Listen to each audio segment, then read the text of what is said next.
কলকাতার হাজরা মোড়, সেই হাজরা মোড়ে ইডি আর সিবিআই ঢুকতে পারেন।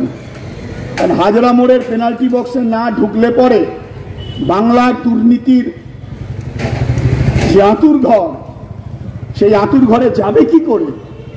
ঢুকতে পারছে না। কেন ঢুকতে পারছে না?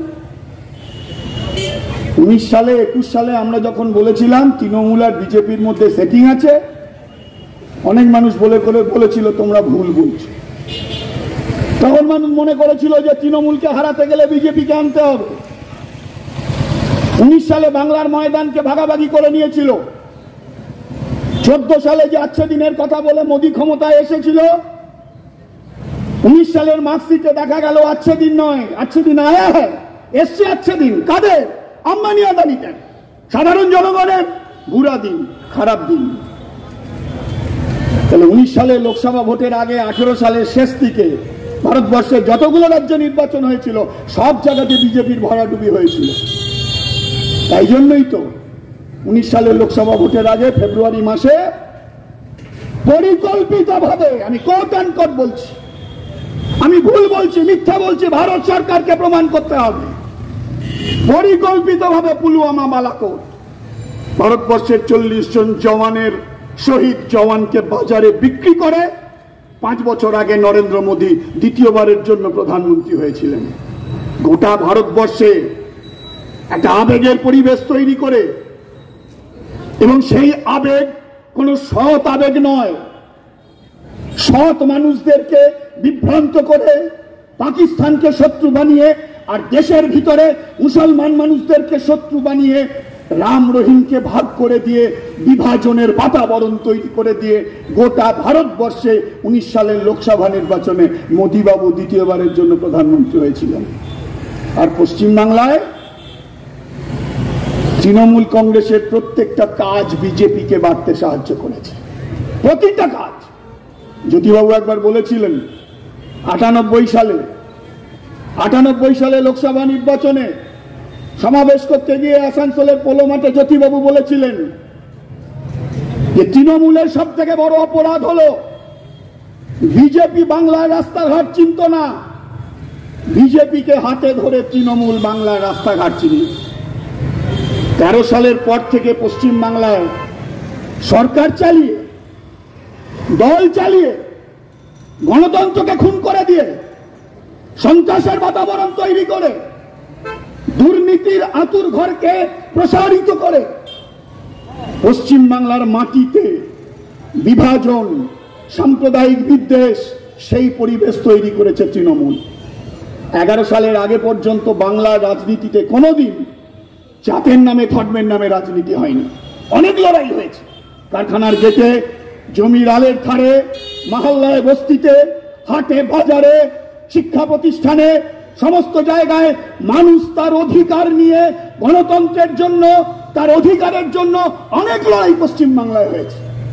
কিন্তু কোন লড়াইয়ে জাতের নামে, ধর্মের নামে রাজনীতি পশ্চিম বাংলায় হয়নি। 11 সালের পর থেকে মমতা বন্দ্যোপাধ্যায় অ্যান্ড কোং, তাদের সব থেকে বড় অবদান হলো বাংলার রাজনীতিতে সাম্প্রদায়িক উপাদানকে যুক্ত করে বাংলার রাজনীতিতে বিভাজনের পরিবেশ তৈরি করে দিয়ে আরএসএস আর বিজেপির জন্য পশ্চিম বাংলার মাটিকে একটা উর্বর জমি হিসাবে উপহার দেওয়া তৃণমূল কংগ্রেসের সব থেকে বড় অপরাধ। তাই 19 সালে লোকসভা ভোটে গোটা দেশে যে বিভাজনের পরিবেশ তৈরি করে নরেন্দ্র মোদী বৈতরণী পেরিয়েছিল ভোটের, পশ্চিম বাংলার মাটিতে তৃণমূল আর বিজেপি ভাগ করে নিয়েছে। 18-19 যে মানুষ মনে করেছিল যে বিজেপি এলে পরে তৃণমূলের দুর্নীতি বন্ধ হবে, 19 সালের লোকসভা ভোটে 18 জন বিজেপির এমপি, মানুষ মনে করেছিল যাই হোক বিজেপি এলে পরে তৃণমূলের চোরচাপ্টাগুলো জেলে যাবে।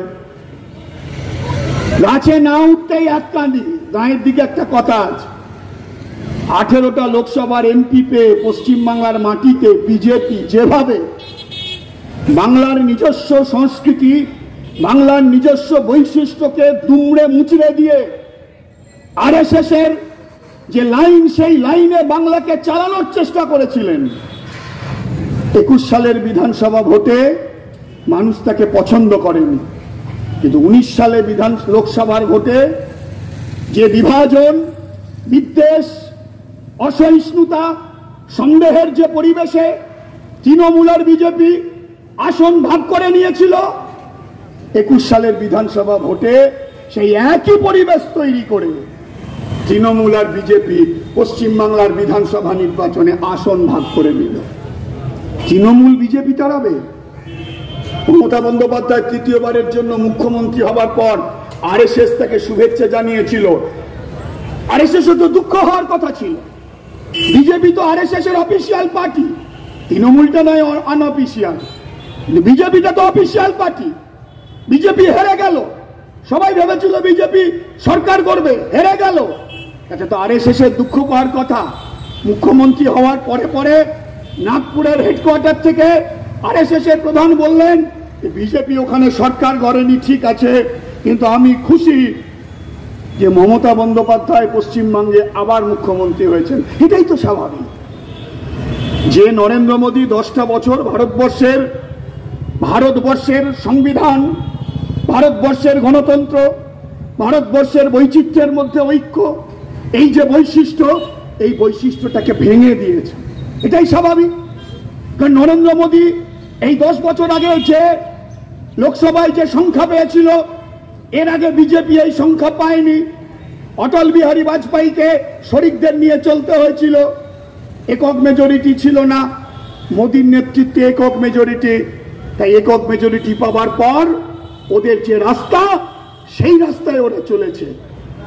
ওদের 100 বছরের ইতিহাসে, আরএসএস এর 100 বছরের ইতিহাসে একজন মানুষের নাম বিজেপি দেখাতে পারবে যে স্বাধীনতা সংগ্রামে অংশগ্রহণ করেছে। বিজেপি তাদের পূর্বসূরীদের একজনের নাম বলতে পারবে আজাদির লড়াই লড়তে গিয়ে শরীর থেকে 1 ফোঁটা রক্ত পড়েছে। দেশের স্বাধীনতার সঙ্গে অংশগ্রহণেরা করেনি সংগ্রামের সঙ্গে, বরং সংগ্রামের দিনগুলোতে এরা ব্রিটিশের গোলামি করেছে। ব্রিটিশের দেখানো হিন্দু মুসলমানের ডিভাইড অ্যান্ড রুল, সেই রাস্তায় দেশের স্বাধীনতার সংগ্রামকে ভাঙার চেষ্টা করেছে। আর এদেরই লোকজন স্বাধীনতার পর মোহনদাস করমচাঁদ গান্ধীকে 48 সালের 30শে জানুয়ারি গুলি করে হত্যা করেছে। স্বাধীন ভারতবর্ষের প্রথম রাজনৈতিক শহীদ। তারা দিল্লির ক্ষমতায়, তারা তো জানে না যে স্বাধীনতার জন্য কত জীবন গেছে। আন্দামান সেলুলার জেলে কত মানুষ কাটিয়েছে। ওদের যারা তাত্ত্বিক নেতা সেলুলার জেল থেকে মুচলেখা দিয়ে বাইরে এসে স্বাধীনতা সংগ্রামকে ভাগ করার চেষ্টা করেছে। ওরা কেমন করে জানবে আন্দামানের সেলুলার জেলের স্বাধীনতা সংগ্রামীদের লড়াইয়ের কথা? ওরা কেমন করে জানবে বাংলায় স্বাধীনতা সংগ্রামীদের লড়াইয়ের কথা, পাঞ্জাবের স্বাধীনতা সংগ্রামীদের লড়াইয়ের কথা, মহারাষ্ট্রের স্বাধীনতা সংগ্রামীদের লড়াইয়ের কথা, দেশের স্বাধীনতা সংগ্রামীদের লড়াইয়ের কথা? ওদের তো জানার কথা নয়। নরেন্দ্র মোদী, অমিত শাহের যে আঁতুর ঘরে জন্ম হয়েছে, সেই আঁতুর ঘর ভারতের স্বাধীনতা সংগ্রামের সঙ্গে গদ্দারি করেছিল।